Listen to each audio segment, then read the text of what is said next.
तो बॉलीवुड की इस चमचमाती दुनिया में स्टारडम को आखिर नापा कैसे जाता है? क्या ये अवार्ड्स की गिनती है, क्रिटिक्स की वाहवाही है, या फिर सीधी सीधी बॉक्स ऑफिस की कमाई? आज हम किसी की राय पर नहीं बल्कि सीधे आंकड़ों की दुनिया में उतरेंगे और देखेंगे कि नंबर्स क्या कहानी सुनाते हैं। देखिए, जब भी हम बात करते हैं बॉलीवुड की असली बॉक्स ऑफिस क्वीन की, तो कुछ नाम तो फौरन ज़हन में आ जाते हैं, है ना? लेकिन क्या हो अगर हम डेटा को जरा करीब से देखें और एक ऐसा नाम सामने आए जो शायद सबको चौंका दे। तो ये पूरी बातचीत किसी की राय या अंदाजे पर नहीं है। हम बात कर रहे हैं सीधे सीधे आंकड़ों पर, IMDb की एक डिटेल्ड रिपोर्ट के आधार पर, जो एक्ट्रेसेस को उनकी हिट फिल्मों की गिनती के हिसाब से रैंक करती है। तो चलिए इस डेटा की परतें खोलते हैं। तो चलिए सबसे पहले बात करते हैं उन लेजेंडरी हिट मेकर्स की। मतलब ये वो एक्ट्रेसेस हैं जिन्होंने दशकों तक बॉक्स ऑफिस पर राज किया है और एक तरह से सक्सेस का एक बेंचमार्क सेट कर दिया है। तो इस लिस्ट में देखिए, करिश्मा कपूर हैं 10 हिट फिल्मों के साथ, उनके ठीक पीछे रानी मुखर्जी 9 हिट्स के साथ, और फिर प्रियंका चोपड़ा 8 हिट्स। अब ये सिर्फ नंबर्स नहीं है, सोचिए, ये दशकों की मेहनत है, ऑडियंस के साथ एक गहरे कनेक्शन का सबूत है। ओके, तो ये तो हुआ बेसलाइन। अब आते हैं उन नामों पर जिन्हें हम असली दावेदार मानते हैं। मतलब वो नाम जिनकी मौजूदगी ही फिल्म के हिट होने की गारंटी समझी जाती है। कौन है वो? काजोल, करीना कपूर और दीपिका पादुकोण। ये 3 नाम तो अपने आप में ही एक ब्रांड है कि नहीं?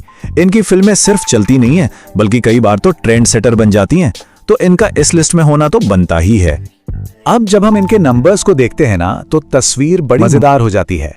काजोल और करीना दोनों 13 हिट्स के साथ बिल्कुल बराबरी पर हैं, लेकिन दीपिका पादुकोण 17 हिट्स के साथ एक अच्छी खासी लीड लेती हुई दिख रही हैं। तो क्या लगता है, 17 हिट्स मतलब केस क्लोज्ड, दीपिका ही है असली क्वीन? वेल, रुकिए, कहानी में अभी एक ट्विस्ट बाकी है। अब वक्त है उस नाम को जानने का जो इस पूरी दौड़ में सबसे आगे है, और यकीन मानिए ये नाम शायद किसी ने सोचा भी नहीं होगा। और वो नाम है कटरीना कैफ। जी हां, बिल्कुल सही सुना। ये नाम सुनकर शायद कई लोग चौंक गए होंगे, लेकिन आंकड़े कुछ और ही कहानी बता रहे हैं। तो रिपोर्ट के हिसाब से कैटरीना कैफ के नाम हैं 18 से भी ज्यादा हिट्स, और इसमें सिर्फ हिट्स नहीं बल्कि सुपर हिट्स और ब्लॉकबस्टर्स भी शामिल हैं। ये वो नंबर है जो उन्हें सीधे इस लिस्ट में टॉप पर ले आता है। अगर उनके करियर पर नजर डालें तो करीब 56 फिल्मों में से 18 से ज्यादा का हिट होना, ये एक कमाल का सक्सेस रेट है। और ये तब और भी ज्यादा इंप्रेसिव लगता है जब हम याद करते हैं कि उनकी शुरुआत 2003 में एक काफी कंट्रोवर्शियल फिल्म बूम से हुई थी। तो चलिए अब इन सारे टुकड़ों को एक साथ जोड़ते हैं और देखते हैं कि फाइनल रैंकिंग आखिर दिखती कैसी है। तो ये है फाइनल पिक्चर। देखिए, ये जो डेटा पर आधारित रैंकिंग है, ये हमारी आम सोच को एक तरह से चैलेंज करती है। ये दिखाती है कि कैसे कैटरीना कैफ ने चुपचाप बिना किसी शोर शराबे के एक के बाद एक हिट फिल्में दी और खुद को बॉलीवुड की असली बॉक्स ऑफिस क्वीन साबित किया। और ये पूरी बातचीत हमें एक बहुत बड़े सवाल पर लाकर छोड़ देती है।